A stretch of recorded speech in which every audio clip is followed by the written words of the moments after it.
guys, and welcome to World of Tanks with Elneache. Today we're just going to have a quick look at the Centurion 7-1 here. This is the Tier 9 British medium tank, follows on from the Centurion Mark 1 Comet and the Cromwell. It's a little bit different to the previous tanks, as in it's not overly fast. It's only got a 40 km/h top speed, but it's got a pretty good traverse speed and a pretty good turret traverse, especially with the upgraded turret. It has a brilliant power to weight ratio. With my setup, with gun rammer, vents, and the 20-pounder Type B gun, I haven't researched the 105 Royal Ordnance yet, it weighs 52.5 tons but has a 950 horsepower engine, which means this thing goes. It may only be 40 km/h top speed, but it will reach it in almost any direction, even almost uphill. Quick rundown, then we'll have a look at some gameplay for you today. There will be a full tank review coming soon. The gun, if you have a 20-pounder Type B, has a rate of fire of up to 10.5 rounds per minute, so less than 6-second reload.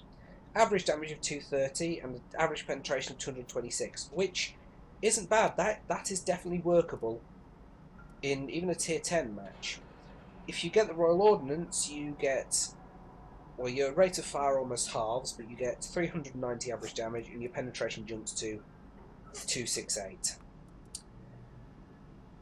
Hull armour, well, the hull armour is 120 at the front, 50 at the sides, 31 at the rear. Sides and rear are absolutely garbage, but you'll find this with the higher level British tanks. The hull, this plate here is 120mm, but you're a Tier 9 tank, anything's going to get through that.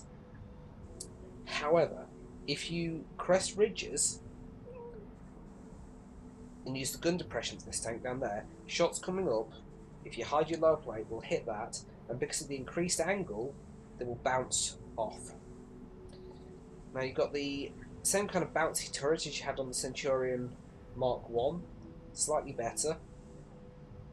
Weak spots on the turret. This section here, if people can hit it, is a bit of a weak spot, but it is extremely well sloped, so if you have the tank and they're shooting up at you, it's going to auto bounce. Now the very centre line of the gun mantle is a slight weak spot compared to the rest of it, but generally it's the very bouncy gun mantle.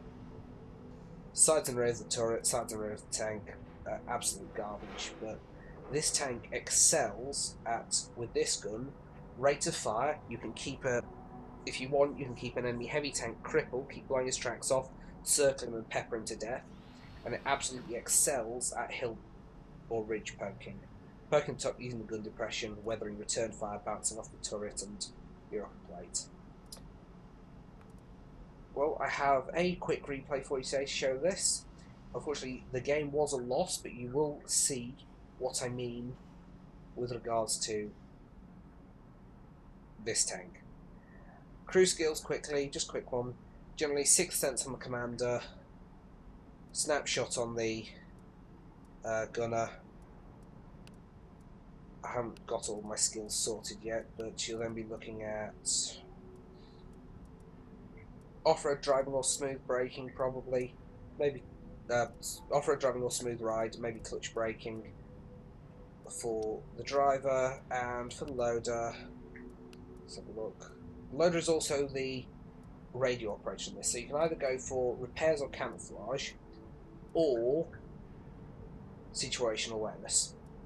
Extended view range allows you to put that gun to good use, and your base view range with the upgraded turret is 410 meters, so increasing that a little bit, never a bad thing. Signal range 750, your Tier 9, you've got pretty good radio there. And with my setup, with improved vents, medium caliber gun rammer, and a, well, I'm putting my female crew in this, but a fully qualified female crew member at 100%, plus 5% from the vents and 10% from the commander, 11% from the commander, gets your gun reload down to below 5 seconds, and you can edge it a little bit lower than that once your other crew are up, and if you get Brothers in Arms or Sisterhood of Steel as I've got there. So, right, that's enough of that. Let's have a look at the replay. Okay, so here we are in the Centurion 7-1. on... for the life of me, I cannot remember what this map is called. But as I've got the good gun good penetration and good gun depression, I'm going to head over to the railway down here and try and poke the ridges, get some good damage in. I'm a top tier medium, so I shouldn't have too much trouble. It's a tier 9 match, shouldn't have too much trouble with anything coming the other way.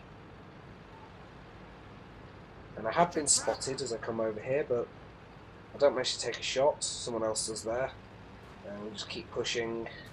There's a Panther up there, and a few small tanks, nothing really to worry about at the moment. Now there aren't that many of us over here.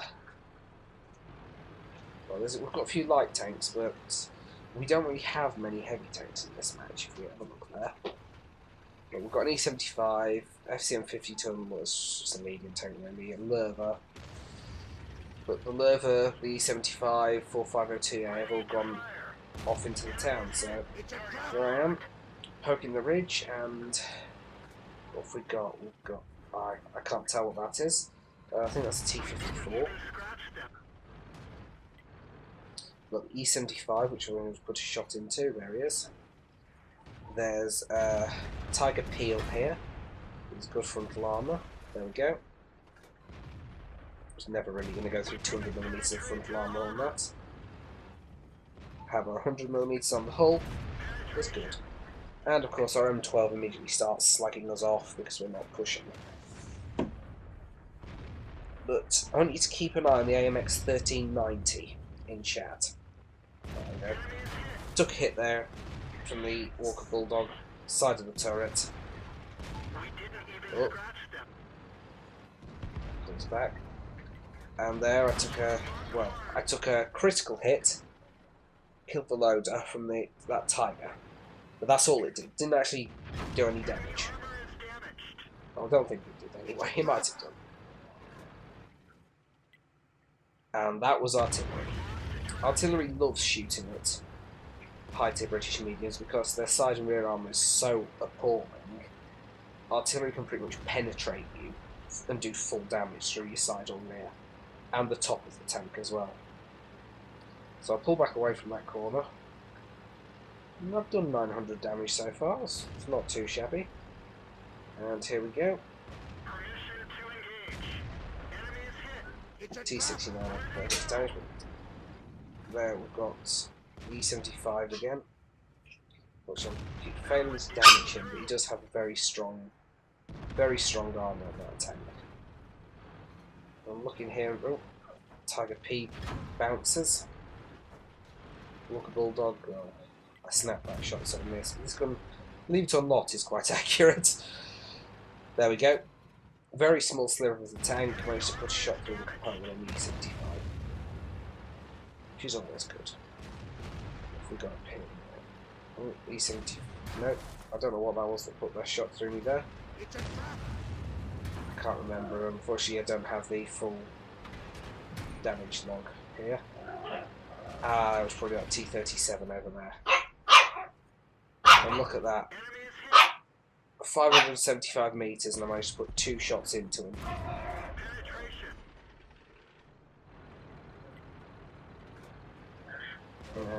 Took a speculative shot there to see what happened, but here we've got a Type 59 there. Took him out, trying to save the FCM, but the Bulldog takes the FCM 50 ton out. And then I almost prematurely end my game there by reversing a little bit too far. And here comes the E75, managed to blow his tracks off, bounce his first shot, retrack him with the second shot, and then put the third shot through his lower plate. But unfortunately, the Walker Bulldog had reloaded, so took me out.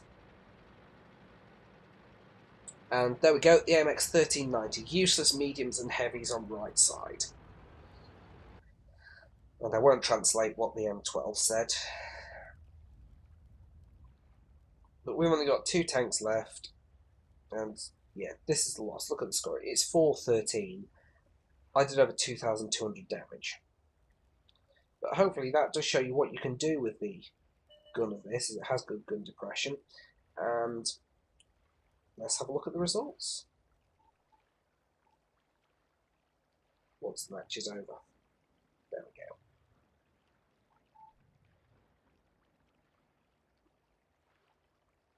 So here you are with the results screen. Quick look. On experience, I was top. And look at how little damage the 1390 did, 222. Now I did lose credits there, but that was a pretty good game. So I hope this video has shown you what the Centurion 7.1 can do. There will be a full tank review coming soon, hopefully with a little bit better gameplay footage. Catch you next time.